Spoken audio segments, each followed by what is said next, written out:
जानकी जी बहुत ही बूढ़ी हो चुकी थी, लेकिन इतने बड़े मकान में कोई देखभाल करने वाला नहीं था। एक बेटा और बहू थे, लेकिन वो जानकी जी बीमारी के चलते उन लोगों ने दूरियां बना ली थी।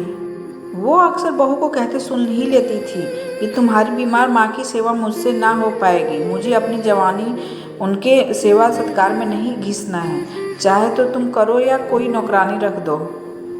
बेटा कहता, क्या तुम्हें नहीं लगता कि हमें इतनी उम्र में उन्हें किसी नौकर के भरोसे नहीं छोड़ना चाहिए? जैसी तुम्हारी हीन भावना है, उन्हें उनके लिए कहीं माँ अपनी सारी जायदाद उसी के नाम ना कर दे। इस पर बहू कुछ सोचकर मुस्कुराई, करीब आकर बोली, तुम किस मर्ज की दवा हो?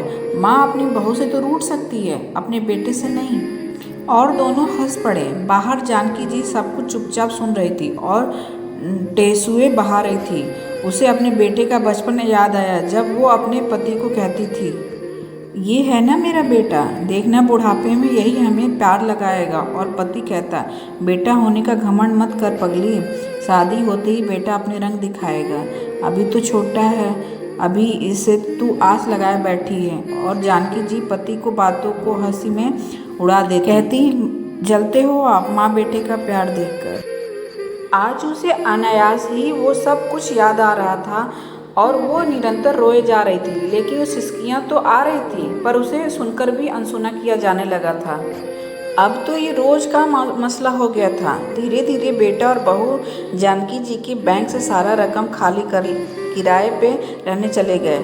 अब बूढ़ी जानकी जी के पास तो न पैसे बचा, न घर में कोई देखभाल के लिए। उन्होंने पड़ोस में रह रहे परिवार से मदद मांगी कि घर बड़ा है, कोई किराएदार ही ढूंढ दो ताकि बुढ़ापे में 2 वक्त की रोटी ही नहीं मिल जाए। उन्हें जल्द ही किराएदार भी मिल गया, जो कि बड़े ही भले लोग थे। कुछ दिनों में दोनों पति पत्नी बूढ़ी माँ की देखभाल अपनी माँ की तरह करने लगे। जानकी जी की सेहत भी अब अच्छी रहने लगी, लेकिन बूढ़ा शरीर कहाँ तक साथ देता। एक दिन वो इस दुनिया में चल बसी। उनके किराएदार बेटा और बहू को खबर देने उनके घर पहुँचे तो घर में बड़ा सा ताला लगा था। पड़ोसियों ने बताया कि वो दोनों तो घूमने मसूरी गए हैं, 1 हफ्ते बाद ही लौटेंगे। उन्होंने उसे कॉल करने की भी बहुत कोशिश की, मगर सब बेकार। थक हार कर किराएदार को सबने कहा, आखिर तुमने भी तो उसकी माँ जैसी सेवा की है, तो ये पूर्ण काम भी तुम्हारे हाथों ही होना चाहिए। शायद ईश्वर भी यही चाहते हैं। 1 हफ्ते बाद बेटा बहू उस घर में आ गए, अपनी माँ के लिए नहीं, उस घर में अपना दावा ठोकने।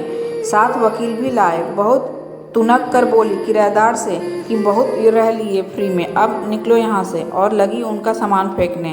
किराएदार को पहले से ही पता था कि जानकी जी की चुड़ैल बहू यह सब करे। उसने उनके वकील के हाथ एक कागज पकड़ा दिया। वकील की आंखें बड़ी होते देख बेटे ने पूछा, वकील साहब, आखिर ऐसा क्या लिखा है इस कागज़ के टुकड़े में? वकील ने बताया, ये कोई ऐसा वैसा कागज़ नहीं, कानूनी कागज़ है।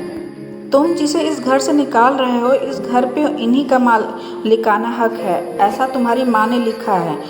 बहू और बेटे एक दूसरे का मुंह ताकते रह गए। दोस्तों, आपको क्या लगता है, ऐसा क्यों हुआ?